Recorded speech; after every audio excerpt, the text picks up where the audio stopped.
Hello friends, स्वागत है आपका हमारे यूट्यूब चैनल और हमारे ऐप गुरुजी के जीएस एप्लीकेशन पे। फ्रेंड्स, हमने लास्ट क्लास में भूगोल विषय के क्लास 7 पर बात किया था। आज हम लोग बात करेंगे क्लास 8 के भूगोल विषय के बारे में, है ना। तो शुरुआत करते हैं हम लोग। देखते हैं सबसे पहले चैप्टर, है ना। चैप्टर का नाम है संसाधन। तो भूगोल में संसाधन का बहुत व्यापक महत्व है और भूगोल में नहीं, आर्थिक जीवन में भी भूगोल का संसाधन का व्यापक महत्व है। ठीक है। कहा जाता है कि संसाधन ही इंसान को महान बनाता है या फिर परेशान बनाता है। तो बात करते हैं संसाधन के बारे में। सबसे पहले संसाधन का अर्थ, ठीक है। तो वो सभी चीजें जो उपयोग में लाई जा सकती हैं उनको संसाधन कह सकते हैं। ठीक है। सारा चीज जो भी उपयोग में आता है उसको संसाधन कहते हैं। बात करते हैं संसाधन के प्रकार के बारे में। तो मेनली 3 प्रकार का होता है। ठीक है। पहला प्राकृतिक संसाधन, दूसरा मानव संसाधन, मानव खुद में स्वयं एक संसाधन है, तीसरा मानव निर्मित संसाधन। इन सबके बारे में डिटेल्स में बात करेंगे। तो सबसे पहले बात करते हैं हम लोग प्राकृतिक संसाधन के बारे में, है ना। तो साधारण भाषा में कहा जाए तो प्रकृति द्वारा प्राप्त सभी संसाधन प्राकृतिक संसाधन है ना। जो भी हमको नेचर से प्राप्त होता है, प्रकृति हमें प्रदान करती है, वो सभी प्राकृतिक संसाधन है। ठीक है। आप लोग पीछे देखते रहिएगा, है ना, हम उसी पे बात कर रहे हैं। ठीक है। अब जो प्राकृतिक संसाधन है ना, उसको भी कई भागों में बांट सकते हैं। ठीक है। कई भागों में बांटा जा सकता है। जैसे अगर प्राकृतिक संसाधन में बात किया जाए उत्पत्ति के आधार पर प्राकृतिक संसाधन के बारे में, तो इसको बांट सकते हैं हम लोग जैव संसाधन और अजैव संसाधन के बारे में के रूप में। ठीक है। तो जैव संसाधन का मतलब कि जितना भी जीवित लिविंग थिंग्स है ना, जिसका कोई ना कोई उपयोगिता हो, ठीक है, उस सबको हम लोग क्या बोलेंगे, जैव संसाधन बोलेंगे। इसका एग्जाम्पल क्या हो सकता है, हम हो सकते हैं, आप हो सकते हैं, मतलब जीव हो सकता है, जंतु हो सकता है, वनस्पति हो सकता है, इवन छोटा छोटा सूक्ष्म जीव हो सकता है। देखते होंगे कि कवक का भी यूज है ना, बैक्टीरिया का भी यूज है, तो वो भी एक संसाधन के तौर पर इस्तेमाल होता है। ठीक है। फिर अजैव संसाधन। ठीक है। अजैव संसाधन में क्या होगा कि जितना भी नॉन लिविंग थिंग है जिससे हम लोग उपयोग करते हैं रिसोर्स के रूप में, उसको अजैव संसाधन कहते हैं। जैसे हवा, जल, मिट्टी, पत्थर, खनिज, ये सब एग्जाम्पल है अजैव संसाधन का। ठीक है। प्राकृतिक संसाधन को और भी कई प्रकार से वर्गीकृत कर सकते हैं, बांट सकते हैं। जैसे विकास के आधार पर प्राकृतिक संसाधन, है ना। तो मतलब इसको 2 भाग में बांट सकते हैं ऐसे। एक तो हो गया कि क्या बोलते हैं, वास्तविक संसाधन, और दूसरा संभाव्य संसाधन। ठीक है। वास्तविक संसाधन किसको बोलेंगे, तो वास्तविक संसाधन का मतलब ये हो गया कि वैसा रिसोर्स या वैसा संसाधन जिसके मात्रा का हमको सही से ज्ञान हो कि इतना मात्रा में है ना, और जो वर्तमान में प्रचलन में, तो ऐसे संसाधन को हम लोग क्या बोलते हैं, वास्तविक संसाधन बोलते हैं, एक्चुअल रिसोर्स बोलते हैं। ठीक है। जबकि ऐसा संसाधन जो जिसकी मात्रा ज्ञात नहीं हो और वर्तमान में प्रचलन में नहीं हो, तो उसको हम लोग संभाव्य संसाधन बोलते हैं। जैसे अभी हाल ही में जमुई में सोना का वो पता चला है। ठीक है। सोना का खान है, सोना का निक्षेप पाया गया है, ये पता चला है, बट एग्जैक्टली कितना क्वांटिटी में है ये पता नहीं चला है। तो इसको क्या बोलेंगे हम लोग, इसको हम लोग संभाव्य संसाधन बोलेंगे, है ना। जैसे लद्दाख में यूरेनियम का बात होता है, वहां पर यूरेनियम है, ठीक है, कितना है इसका अभी हमको एग्जैक्ट आइडिया नहीं है, तो इसको हम लोग संभाव्य संसाधन बोलेंगे। इसके अलावा क्या बोलते हैं, केरल में थोरियम, ठीक है, थोरियम जानते ही हैं, यूरेनियम का अयस्क है ना। तो थोरियम जो है वो इसका कितना क्वांटिटी है ये एग्जैक्ट आइडिया नहीं। हाँ, ये जरूर है कि दुनिया में सबसे बड़ा भंडार है ना, मोनाजाइट बालू में पाया जाता है। ठीक है। तो ये भी संभावित साधन है। या ज्वारीय ऊर्जा, ज्वारीय ऊर्जा, ठीक है, इसके बारे में लोग जानते हैं, बट कितना क्वांटिटी में प्रेजेंट है ये हमको प्राप्त नहीं है, और नहीं अभी उतना पॉपुलर है जितना कि कोयला और पेट्रोल है। तो ये अंतर है वास्तविक संसाधन और संभावित संसाधन। वास्तविक संसाधन में क्या होता है कि जिसका क्वांटिटी ज्ञात हो और जो एकदम प्रचलन में हो, और भी प्राकृतिक संसाधन कुछ भाग तरीके से बांट सकते हैं। एक तो वितरण के आधार पर बांट सकते हैं, है ना, डिस्ट्रीब्यूशन के आधार पर। तो इसको दो तरीके से बांट सकते हैं, एक तो सर्वव्यापी संसाधन, ठीक है, और दूसरा स्थानिक संसाधन। सर्वव्यापी नाम से स्पष्ट है कि जो हर तरफ से व्याप्त है, जो चारों तरफ व्याप्त है, ठीक है, उसको सर्वव्यापी बोलेंगे। तो चारों तरफ क्या है? हवा है, ऑक्सीजन है, इस तरह का चीज है। जो ये हवा ऑक्सीजन ये भी तो एक संसाधन है, ठीक है, तो इसको हम लोग क्या बोलेंगे? सर्वव्यापक, है ना। जल हो गया, जल भी हर जगह है, ठीक है, रेगिस्तान बनी है लेकिन ओवरऑल वर्ल्ड में है। और एक होता है स्थानिक संसाधन। स्थानिक संसाधन का मतलब क्या होता है कि कुछ स्थान पे खास रिसोर्स पाया जाता है। जैसे खेतड़ी में तांबा का है ना, तांबा का निक्षेप है खेतड़ी में, ठीक है, वो हो गया। झारखंड में कोयला, लोहा, उड़ीसा में भी कोयला, लोहा वहां पाया जाता है। हर जगह अलग अलग, मतलब जो स्थानीय खान या खदान है, जो रिसोर्स वहां मिल रहा है, तो वैसे रिसोर्स को हम लोग स्थानिक बोलते हैं। हर जगह नहीं मिलता, जैसे बिहार में वो नहीं है ना, ठीक है, बिहार में वो नहीं मिल रहा है, तो उसको हम लोग स्थानिक संसाधन बोलेंगे। संसाधन को और भी कुछ तरीके से बांट सकते हैं, जैसे जैसे बांट सकते हैं प्रचलन के आधार पर, है ना। तो प्रचलन के आधार पर बांट सकते हैं।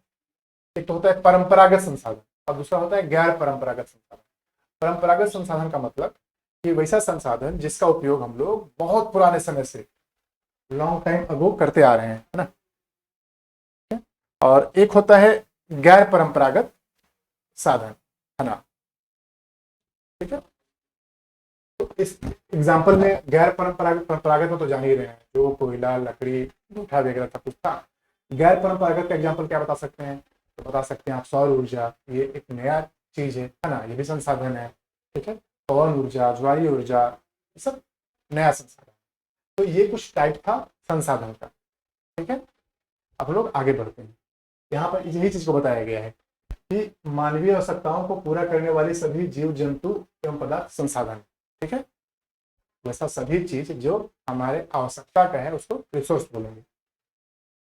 संसाधन को तीन भाग में बांट दिया गया है एज यूजुअल: प्राकृतिक संसाधन, मानव संसाधन और मानव निर्मित संसाधन, ठीक है। कोई भी वस्तु संसाधन तभी बनता है जब उसका कोई आर्थिक मूल्य हो, है ना। जब उसका आर्थिक मूल्य नहीं है तो फिर कोई मतलब नहीं है, ठीक है। जैसे पानी, अगर आप ऐसे बहा दे रहे हैं तो कोई मतलब नहीं है, उसको बोतल में पैक कर दीजिए, बेचिए, तो उसका आर्थिक मूल्य हो गया, तो संसाधन हो गया, ठीक है। फिर प्राकृतिक संसाधन, प्रकृति में पाए जाने वाले सभी जीव जंतु वस्तु पदार्थ को कहते हैं, है ना। फिर है कि एग्जाम्पल में जो दिया गया है मिट्टी, जल, छोटे बड़े जीव, पवन, लोहा, तांबा आदि। मानव संसाधन ना, तो मानव को भी संसाधन कहा जाता है क्योंकि मानव में विशेष गुण पाया जाता है। क्या गुण पाया जाता है कि मानव न केवल संसाधन का यूज करता है ना, बल्कि वो संसाधन बनाता भी है कि नहीं। तो मानव संसाधन अपने आप में एक विशिष्ट संसाधन है, लेकिन मानव संसाधन तभी दक्ष होगा जब शिक्षित हो, कौशल युक्त हो, है ना। तो इसका भी जरूरत होता है, ठीक है। फिर एक है मानव निर्मित संसाधन। तो मानव जो है वो कुछ संसाधनों का निर्माण भी करता है, जैसे सड़क, है ना, बिजली, हम और क्या बोलते हैं, पुल, स्कूल, विद्यालय, है ना, ये भी संसाधन है। इससे भी हम लोग क्या बोलते हैं, मतलब ये भी देश की अर्थव्यवस्था के विकास में योगदान करते हैं, है ना। ये संसाधन हो गया, मानव निर्मित संसाधन। चलिए, वही बताया गया है, मकान, कार्यालय, हवाई अड्डा, रेलवे, सड़क आदि क्या है, सब मानव निर्मित संसाधन है। इसी चीज को फिर बताया गया है कि उत्पत्ति के आधार पर संसाधन दो प्रकार के हैं: जैव संसाधन और अजैव संसाधन। जैव संसाधन में सभी जीवित जीव, वनस्पति आ जाएगा, और अजैव में सभी नॉन लिविंग चीज जो है वो आ जाएगा, जैसे हवा, मिट्टी, पवन जो है आ जाएगा।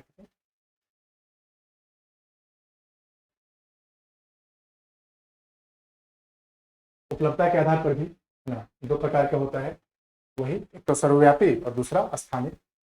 फिर नवीकरणीय संसाधन और दूसरा अनवीकरणीय संसाधन, है ना। अच्छा, एक तो संसाधन का एक प्रकार ये भी है कि कुछ संसाधन ऐसा होता है जो प्रकृति द्वारा जिसका पुनर्भरण निरंतर होते रहता है ना, लगातार उसको नेचर बनाती रहती है, जैसे हवा, पानी, सौर ऊर्जा, पवन ऊर्जा, है ना, ये क्या है, ये सतत इसका आपूर्ति प्रकृति करते रहती है। इसका भंडार सीमित नहीं है, ये अनलिमिटेड है, ठीक है। और दूसरा बात कि पर्यावरण प्रदूषण भी इससे नहीं होता है।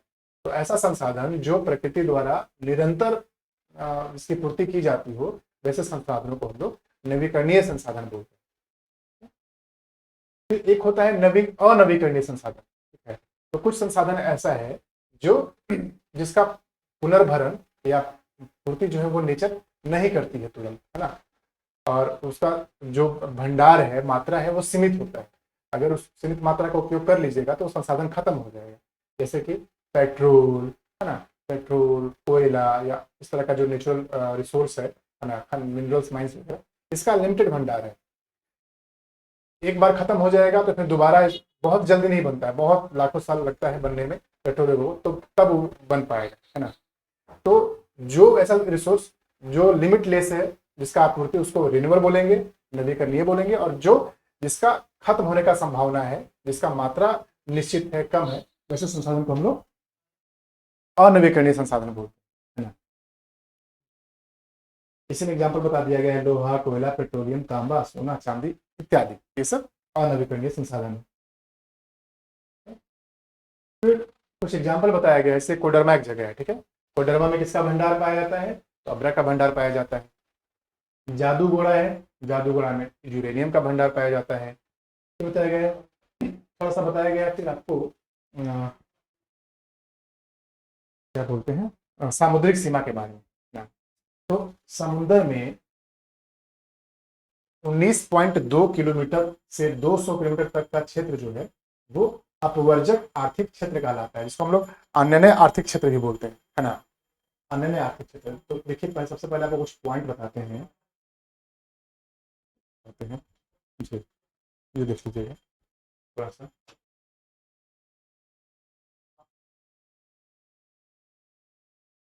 एक तो पहले जान लीजिए कि भारत का जो समुद्री सीमा है वो कितना है। अगर द्वीप सहित देखिएगा, है ना, द्वीप सहित, तो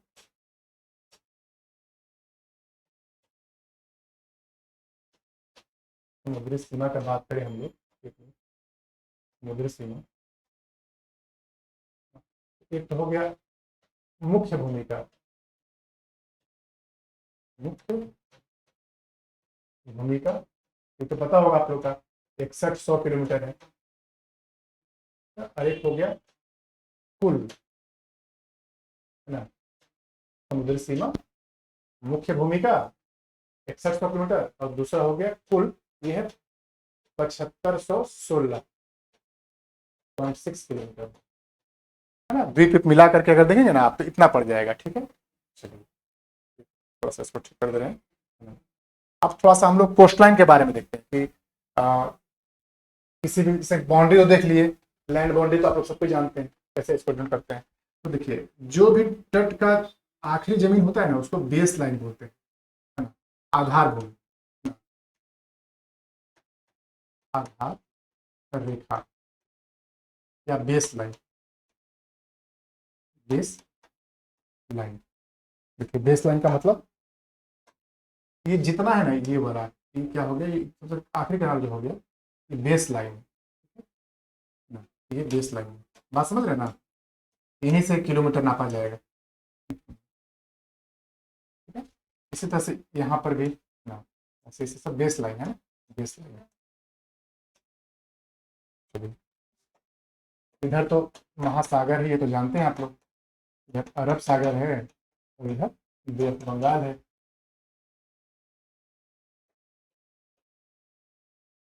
अरब सागर,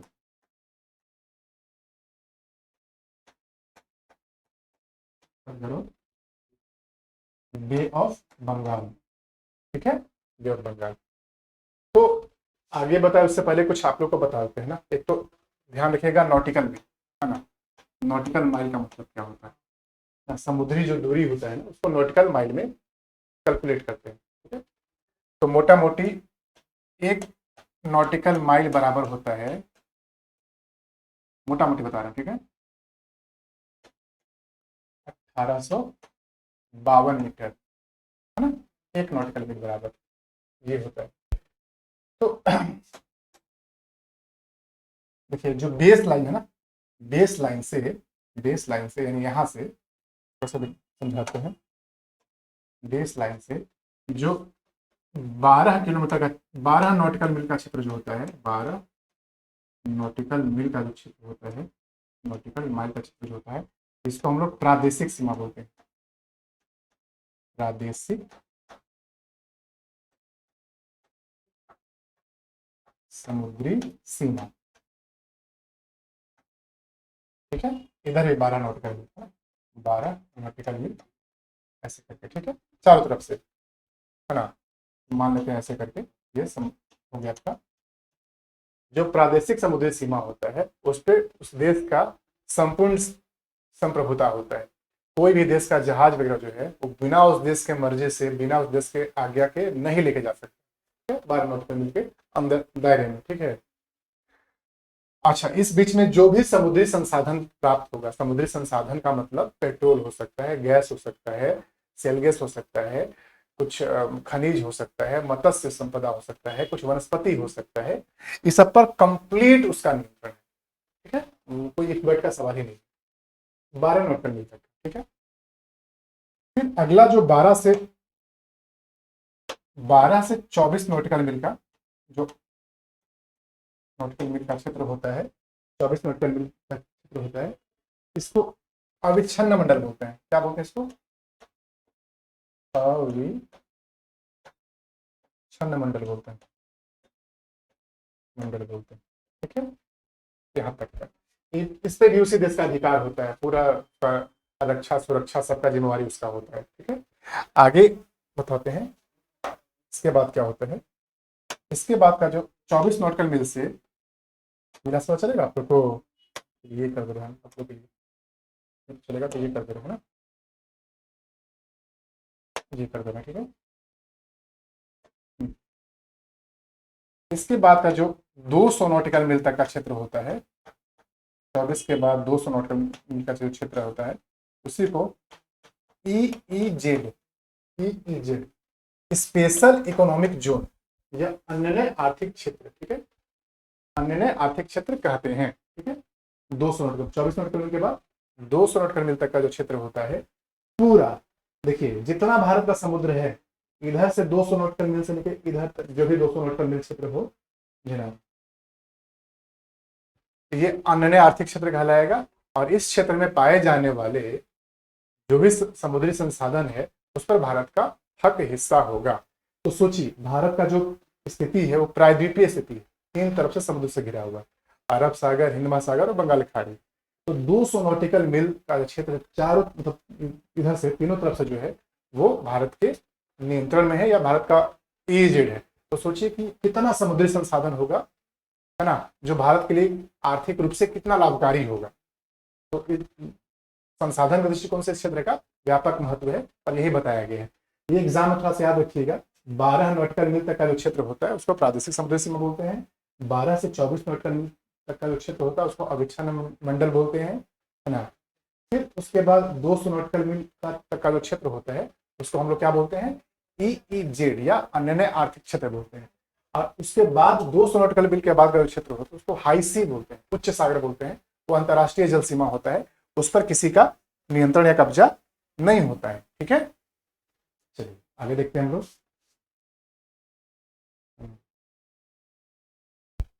ठीक है, दिख रहा है ना।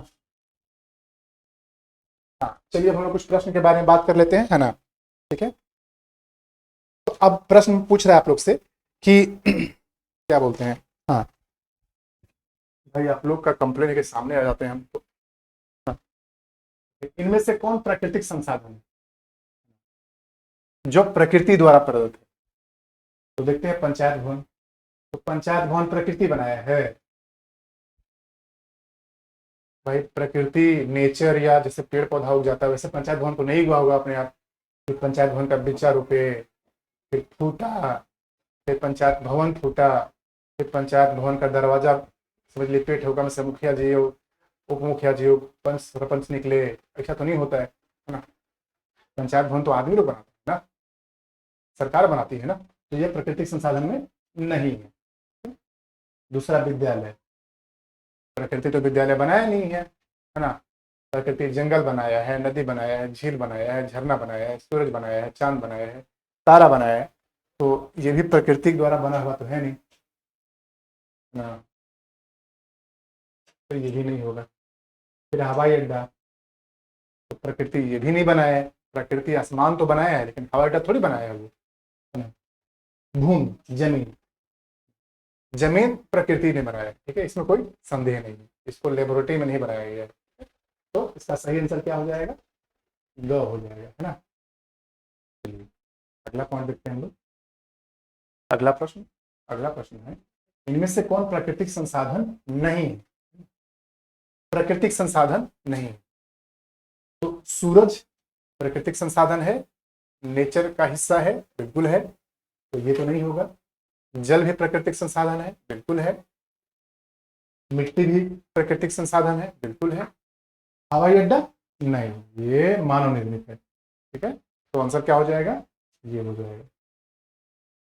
अगला कहते हैं, देखिए, केरल में पाया जाने वाला थोरियम किस प्रकार का संसाधन है? ठीक है, निजी है कि संभाव्य है कि नवीकरणीय है कि जैव संसाधन है? बताइए। निजी संसाधन है, जैसे आप लोग मवेशी रखते हैं अपना पर्सनल, अपना गाड़ी छकड़ा जो भी है, तो उससे संसाधन को निजी संसाधन बोलते हैं। तो निजी संसाधन तो है नहीं। नवीकरणीय का मतलब समझ रहे हैं ना, जैसे सूरज हो गया, जल हो गया, पवन हो गया, इसको नवीकरणीय बोलते हैं। ये रोज सप्लाई होता रहता है प्रकृति के द्वारा, ठीक है। तो नवीकरणीय भी नहीं है, लिमिटेड भंडार है, खत्म हो जाने वाला भंडार है ना। जैव संसाधन में नहीं है क्योंकि उसमें सजीव वाला कोई लक्षण तो है नहीं, निर्जीव चीज है। संभाव्य हम लोग कुछ देर पहले बताए थे आप लोग को, तो वैसा संसाधन जिसका वास्तविक मात्रा ज्ञात नहीं हो, साथ ही वर्तमान में प्रचलन में नहीं हो, तो उसको हम लोग क्या बोलते हैं? संभाव्य संसाधन बोलते हैं। तो इसका आंसर क्या हो जाएगा? संभाव्य संसाधन हो जाएगा, ठीक है। चलिए अगला है कि संसाधन निर्माण के लिए क्या आवश्यक है? किसी भी चीज को आप लोग एज ए ह्यूमन, किसी भी चीज को आप क्या, कैसे, किस तरीके से उसको आर्थिक रूप से वैल्यूएबल बना सकते हैं, है ना। तो उसके लिए क्या चाहिए भाई? तकनीक चाहिए ना। अच्छा, वो जो भी आप प्रोडक्ट बना रहे हैं उसका लोग डिमांड करे, उसका आवश्यकता हो, है ना। फिर उसको तकनीक बनाने के लिए नॉलेज चाहिए, ज्ञान चाहिए, है ना। फिर उपयुक्त सभी चाहिए, है ना, सभी चाहिए। तो इसमें सही आंसर क्या हो जाएगा?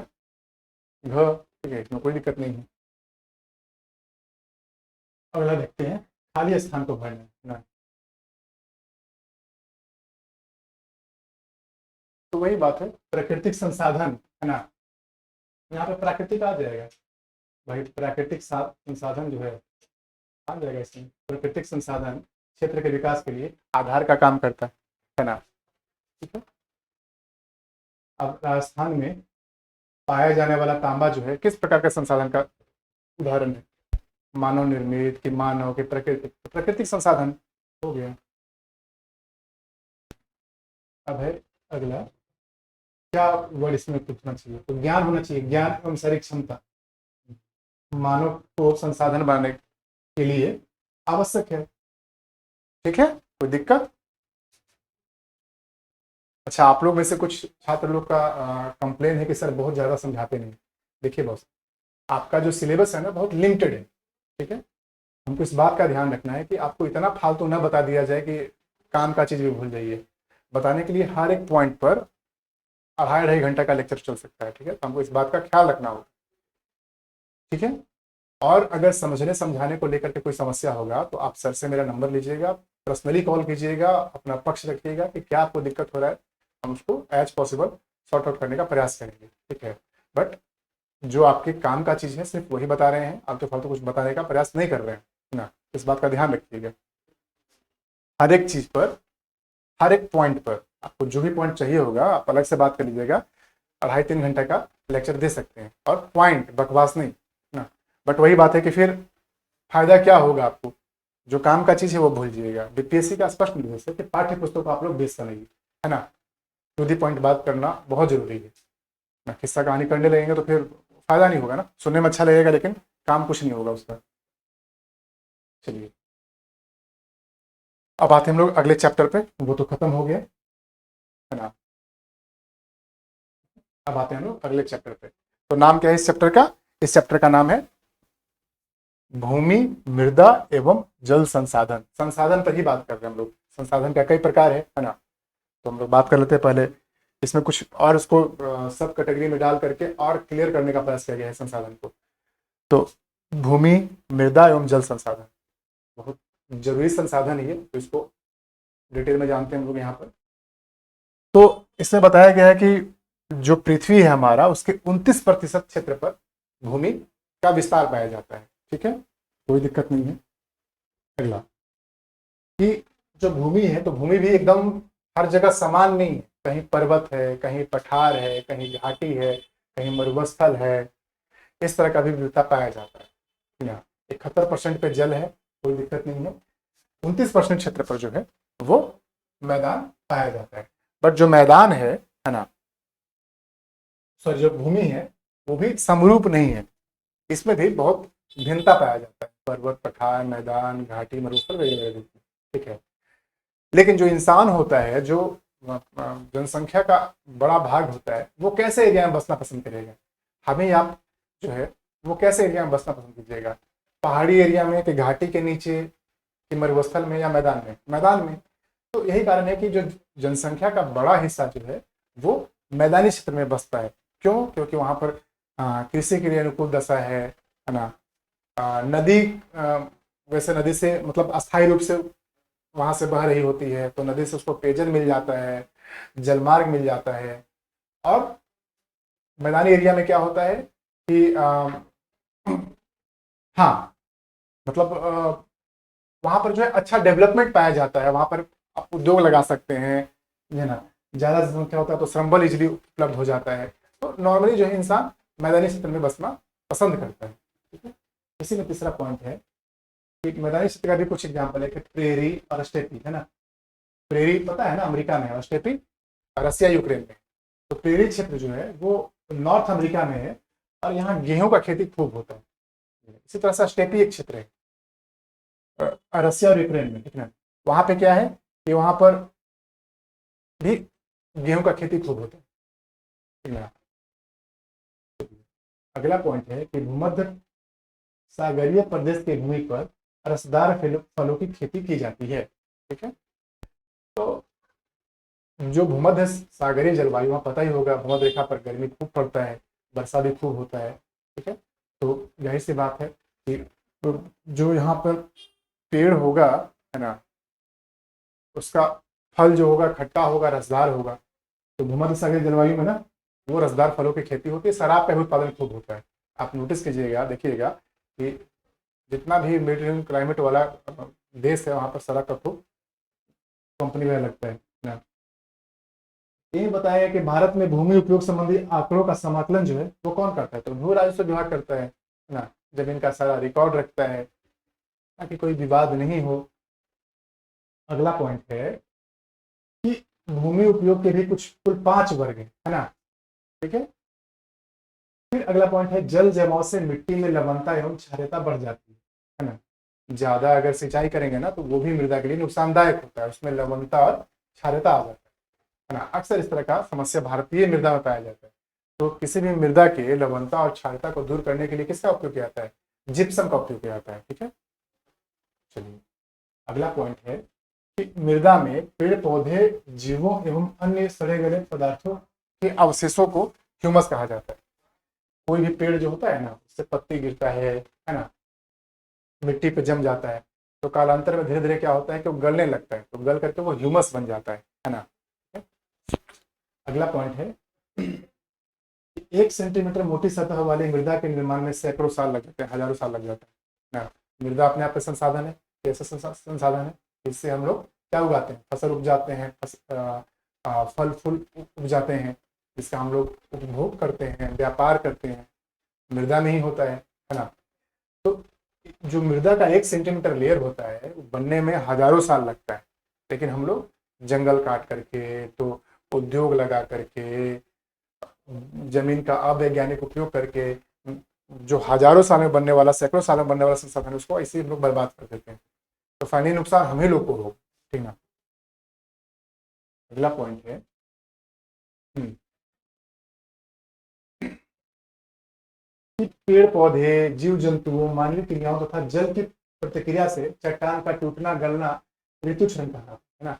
चट्टान भी टूट टूट करके कालांतर में, देखिए कोई भी मिट्टी जो होता है ना किसी न किसी चट्टान से बनता है ना। हर मिट्टी का अपना एक मदर सेल होता है। आप लोग नोटिस किए होंगे कि अगर पूरा कई जगह घूमे होंगे तो देखे होंगे कहीं का मिट्टी काला है, तो कहीं का मिट्टी लाल है, कहीं का मिट्टी भूरा है, ठीक ना। इस तरह का चीज आप लोग देखे होंगे, फील करते होंगे। तो कारण क्यों है भाई, है ना। तो कारण यही है सबके कलर और कंपोजिशन में अंतर का, कि वो अलग अलग चट्टान से बना हुआ है। तो चट्टान भी कालांतर में क्या होता है कि कई कारणों से, है ना, पेड़ पौधा, जीव जंतु, मानवीय क्रिया, चाहे जल के कारण या मौसम के कारण जो है टूट फूट के गल करके वो विघटित होकर के फाइनली मिट्टी बन जाता है।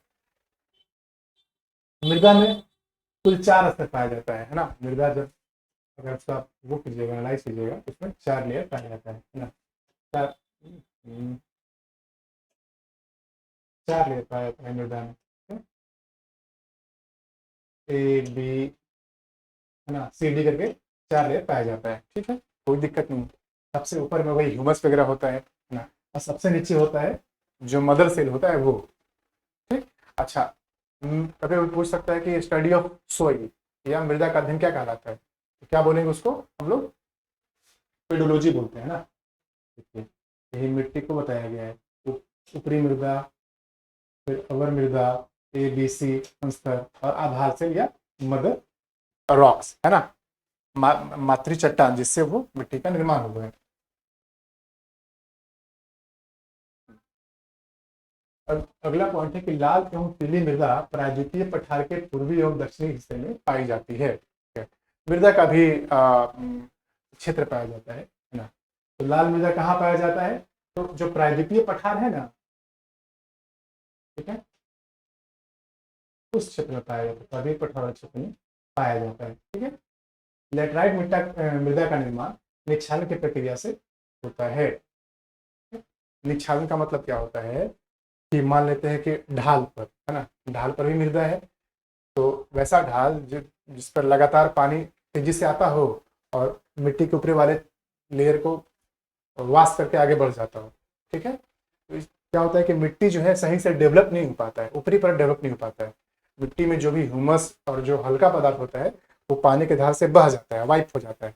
तो मिट्टी में क्या बच जाएगा, जो भारी पदार्थ है जैसे लोहांश वगैरह वो रह जाता है। ठीक है। तो लेटराइट मृदा का निर्माण जो है वो निक्षलन की प्रक्रिया से होता है। देखिए आपको बता रहे हैं, अगर किसी भी क्षेत्र का जलवायु या वर्षा, वर्षा क्वांटिटी ये पता हो, या मृदा, ये 3 चीज पता हो, तो आप आराम से बता सकते हैं कि वहाँ वर्षा कैसा होगा। अगर आपको मृदा पता है तो आप वहाँ के जलवायु और वहाँ के वर्षा के बारे में बता सकते हैं। अगर आपको वर्षा के बारे में पता हो तो वहाँ के जलवायु और मृदा के बारे में बता सकते हैं। अगर जलवायु के बारे में पता होगा तो आप मृदा और उसके बारे में बता सकते हैं। सब इंटर रिलेटेड है आपस में। ठीक है। तो अगला है कि प्राकृतिक या मानवीय कारणों से मृदा के परतों का विस्थापन भी एक अपर्दन का एग्जाम्पल है। तो अभी देखिए हम लोग देखिए कुछ तो प्राकृतिक कारण से मृदा का अपर्दन हो रहा है, मृदा का विनाश हो रहा है ना, जैसे बाढ़ हो गया, है ना, या वर्षा जल अगर ढाल से आता है तो क्या होता है कि मृदा का जो ऊपर वाला लेयर होता है वो वॉश आउट हो जाता है। ठीक है। तो इससे भी मृदा का अपर्दन हो रहा है। ज्वालामुखी फटने से हो जाता है ना, बाढ़ से मृदा का भी क्षरण होता है।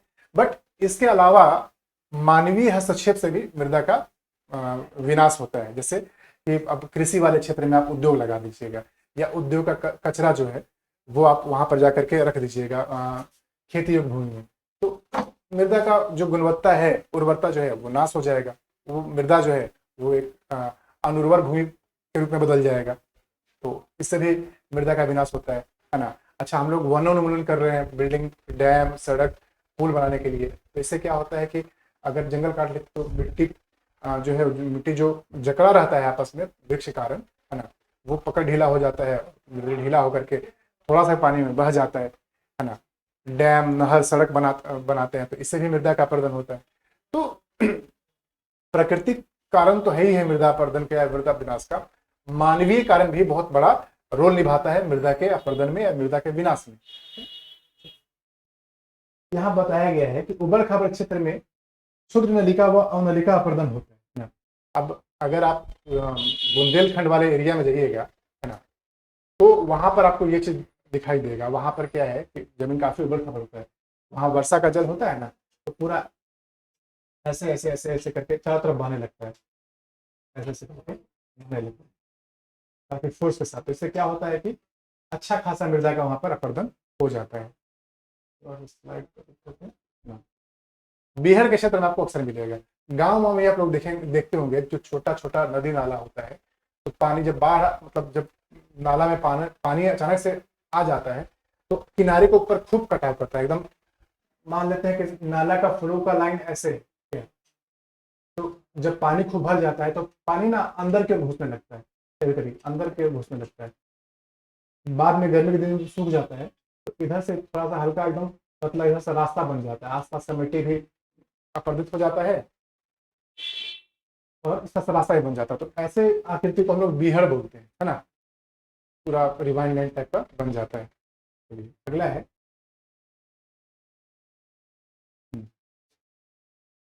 कि रासायनिक दृष्टि से जल, हाइड्रोजन एवं ऑक्सीजन का जो वाटर है वो किसका संयोजन है। जल को हम लोग साइंटिफिक लैंग्वेज में कैसे लिखते हैं, H2O लिखते हैं, है ना, H2O, है ना, हाइड्रोजन का 2 अणु और ऑक्सीजन मिलकर के जल बनता है, जिसको हम लोग पीते हैं। ठीक है। हाँ, अगला पॉइंट है कुछ महासागर के बारे में बताया गया है। तो देखिए, महासागर कितना है धरती पे आप लोग जानते ही हैं, है ना। तो अब ठीक है कि 71% हिस्से पर पृथ्वी पर क्या पाया जाता है, जल पाया जाता है, और जल का जो अधिकांश हिस्सा है वो महासागर में पाया जाता है। अब महासागर भी कई है, कई महासागर में सबसे बड़ा महासागर जो है, या जिसमें सबसे ज्यादा जल पाया जाता है, वो प्रशांत महासागर है। अगर आकार के हिसाब से पूछा जाए महासागर का सीक्वेंस, तो आप इसको ऐसे याद रखिएगा, है ना, ऐसे कभी नहीं भूलिएगा। इतना हिल कह रहा है ये,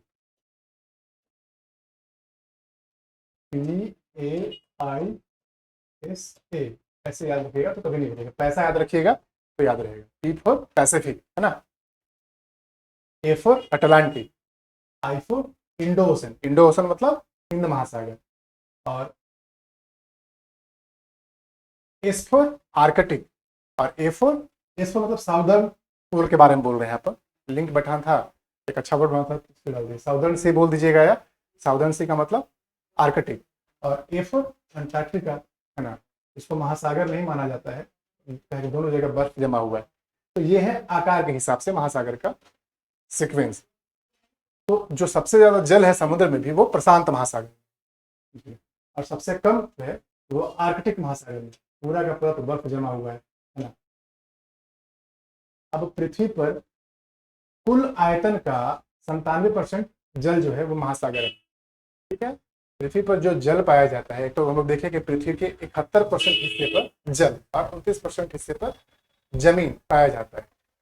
तो जिस तरह से जमीन देखें कि जमीन हर जगह मैदान नहीं है, कहने का मतलब कहीं पर्वत है, पठार है, मरुस्थल है, द्वीप है, फलना चिना ढिमाका, मतलब समरूपता नहीं है। तो जल जो है, जल भी दो रूप से मुख्यतः हम लोग बांटते हैं, एक तो पेयजल और दूसरा समुद्री जल। समुद्री जल तो हम लोग पी नहीं सकते हैं। तो जितना भी जल है उसका 97% हिस्सा जो है महासागर है। ठीक है।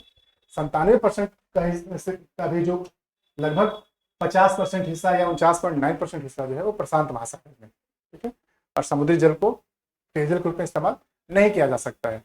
अभी तकनीक भी काफी महंगा है इसको ड्रिंकेबल बनाने के लिए। अब इसी में आगे जान लीजिएगा कि पृथ्वी पर मात्र 1% जो जल है ना, अच्छा, बाकी जो 3% बच गया उसका भी जो अधिकांश हिस्सा है वो हिमालय के रूप में ध्रुव पर जमा हुआ है, तो भी हम लोग के पहुंच के बाहर है। मात्र 1% हिस्सा उपलब्ध जल का ऐसा है जो नदी, झील, तालाब और भूमिगत जल के रूप में अवेलेबल है। सोचिए, जो पानी को आप लोग इतना बर्बाद करते हैं, तो पूरे दुनिया में सिर्फ 1% जो हम लोग के संपर्क में है। बाकी पानी का कोई यूज नहीं है, बस केवल देखने का है ना। ऐसे पूरा शरीर आपका है, इसमें से काम का सिर्फ इतना है, तो 1% जल जो है ना वो आपके काम का है, बाकी जल का मतलब नहीं है। हमारे पीने के काम में आता है 1%।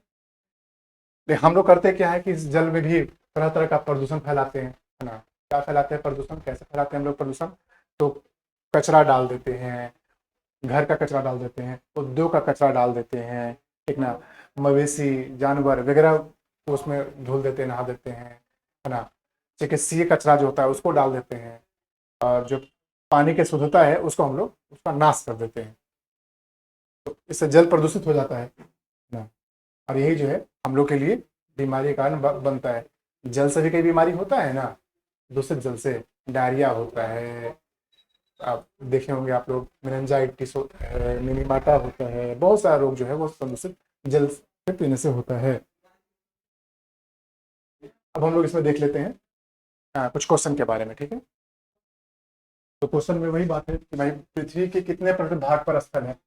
अभी हम लोग बताए थे कि 29% हिस्से पर जमीन है ना, और महासागर 71% पर है।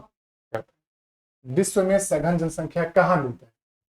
तो आप ही को अगर घर बनाने का मौका मिलेगा, आपको ऑप्शन दिया जाए कि बाबू आप हिमालय पर रहिएगा बर्फ के बीच में, कि आप पठार पर रहिएगा, कि घाटी में रहिएगा, समुद्र में रहिएगा, कि जमीन पर रहिएगा, मैदानी एरिया में रहिएगा, तो कोई भी इंसान मैदानी हिस्सा में बसना पसंद करता है, क्योंकि तरह तरह का सुविधा वहां पे होता है, चैलेंजेस कम होता है। तो इसका सही आंसर क्या होगा? मैदान में।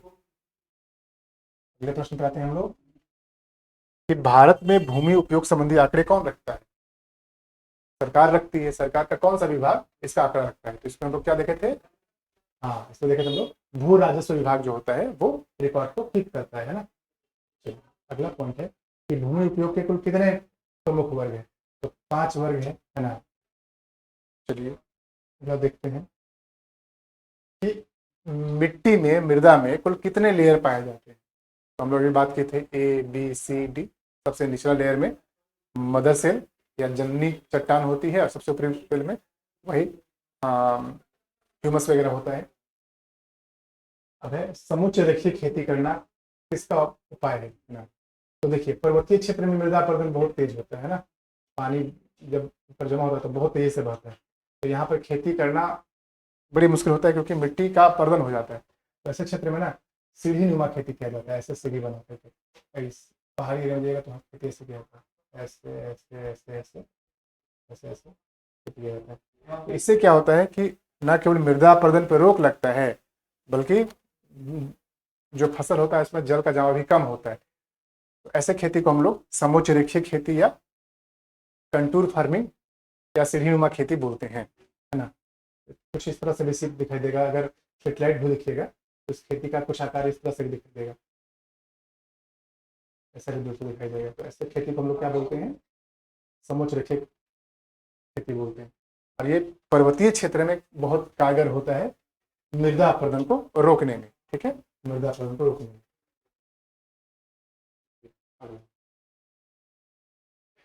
रासायनिक दृष्टि से जल जो है वो किसका कंपोजिशन है? तो अभी हम लोग बताए थे H2O का, है ना, हाइड्रोजन और ऑक्सीजन का। अच्छा, इनमें से कौन एक महासागर नहीं है? तो आर्कटिक के बारे में देखे थे ना, आर्कटिक जो है वो महासागर नहीं है। अगला पॉइंट खाली जगह को भरना है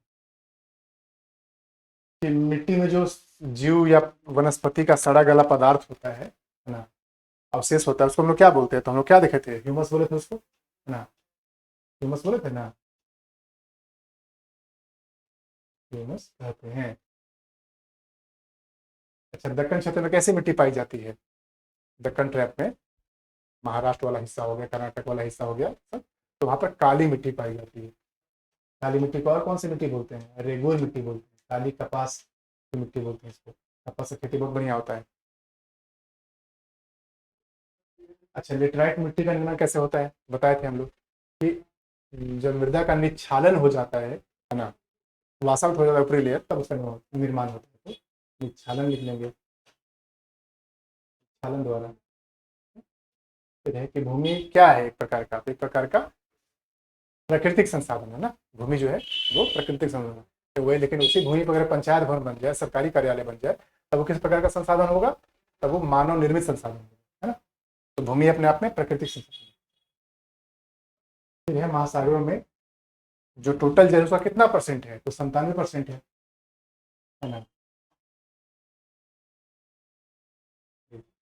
आज यहीं पे स्टॉप करेंगे, तो मिलते हैं हम लोग अगले क्लास में। धन्यवाद।